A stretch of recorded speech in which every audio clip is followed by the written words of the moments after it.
Hey guys, what's up? It's Ray from raceersedgeco, and today is pretty special. Today is going to be our first ever video that we bring you guys on our YouTube channel, and today is also our first install video. We got two things. We're only actually going to take care of one today though. I don't want to take off parts more than I need to because I got a couple more projects coming up this week that do involve the removal of the intercooler, so I'm going to go ahead and save this Perrin pitch stop mount for later. But here, today, this is the star of the show, Perrin Oil Cooler Kit. I live in Southern California, and it doesn't get that hot here, honestly. But, you know, it's been about 90-95-ish for the past couple weeks, and I've noticed my oil temperatures getting up to like 215, 220-ish, just cruising on the highway. And I've done a couple canyon runs earlier in the summer, and temperatures got up to about 220, 225, even as high as 227. Which was really kind of scary. So hopefully this takes care of that problem, and hopefully this install doesn't take me too long. I've been watching a couple videos. Hopefully I can throw something together for you guys that brings you guys some value, and hope you guys like it. Let's hop to an unboxing. Alright guys, let's go ahead and get this oil cooler kit opened up. Again, this is from Emnotech, and whoop, there it is. Got that Setra oil cooler.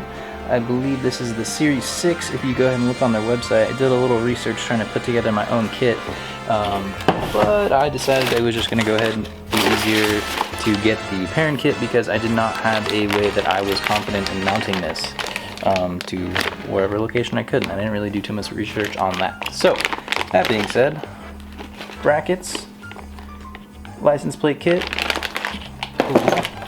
Got a nice little filter here, and got the Perrin spacer right here, Perrin spacer right here, and the Motec sending unit.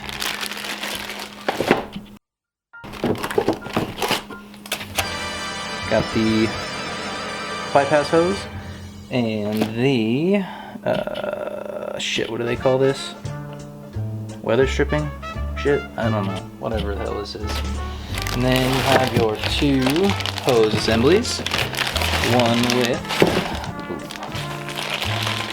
so that'll be, okay, so one longer, one shorter. It looks like the shorter of the two has a 90-degree fitting and a 45-degree fitting, and the longer one has two 90s on it. So I need to go ahead and call Perrin and figure out which goes where on the sending side. It has instructions on where to put what fittings on the actual cooler, but not the sending unit. So I need to go ahead and call Perrin about that. So that's what I'm going to go ahead and do. Alright guys, we are back in the middle of this install. I just wanted to give you guys a quick tip. Now keep in mind my car is a 2019 WRX base model, so if you have a previous year or eventually a later year, this may differ from what I'm seeing. But this bolt here is a 12mm bolt. Obviously this is the horn here. This bolt here and this bracket was actually located here previously, originally, so I moved it to allow a little more space for the bracket on the cooler. And also you will notice I tucked this back up in here. This little bit here was sticking out of this hole where you mount the top bracket of the cooler. So I pinched it, took it off. What I'm gonna do is I'm gonna tuck it back up under here, and honestly I think the bracket will hold it in place, and I think it'll be just fine. So we're just gonna go ahead and run with that.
Alright guys, I just wanted to give you guys one last look at how everything finally turned out for me. As you can see, it's not too bad. I do wish that this tucked up a little more in here, but I could probably zip tie to this bracket right here, make a double daisy chain of zip ties and get it up in there, make it real nice and snug.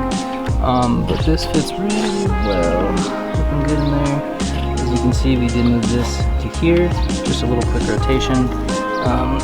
Yeah, we're looking good, guys. Got the new oil filter on, fittings are good. There is just a tiny bit of clearance, you can see. Oh, maybe not.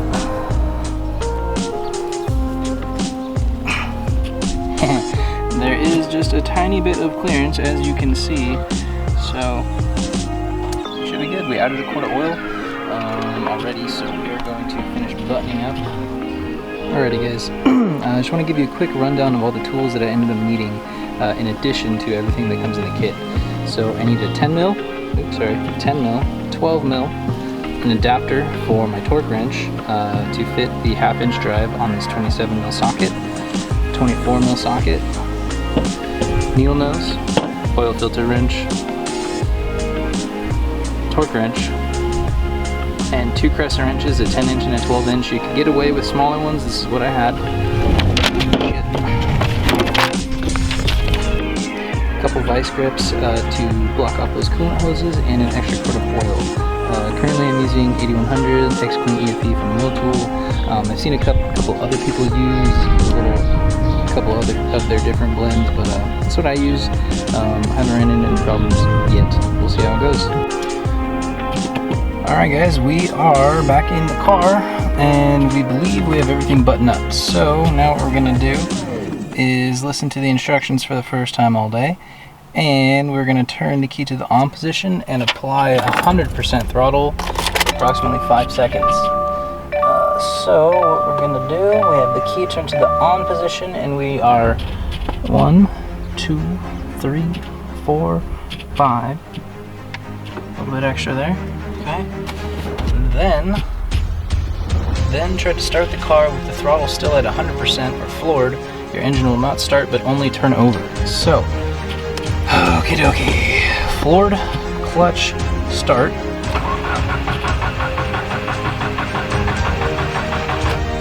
Okay, good. And do this for roughly 5 seconds and wait 10 seconds, and do this one more time for 5 more seconds. Okay, so wait a couple of seconds here. So we are going to go ahead and try this one more time now. We're going to go 100% throttle, clutch, key to on position.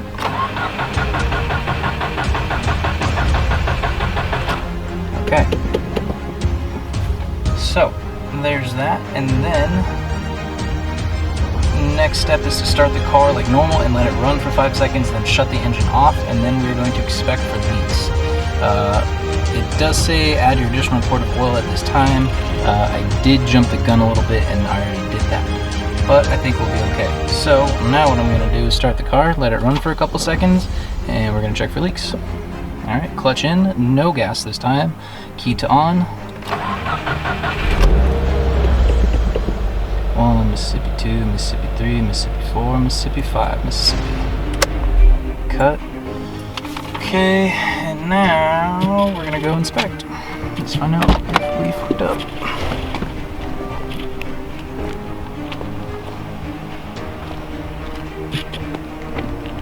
Okay, so I think we're good here.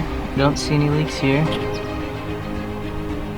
Nothing. I don't see anything pulling up in the bottom, which is good. I don't know if you guys can see that down there. I'm talking about here. I don't see anything in the tray down here, which is good. No oil on the bottom of the fittings.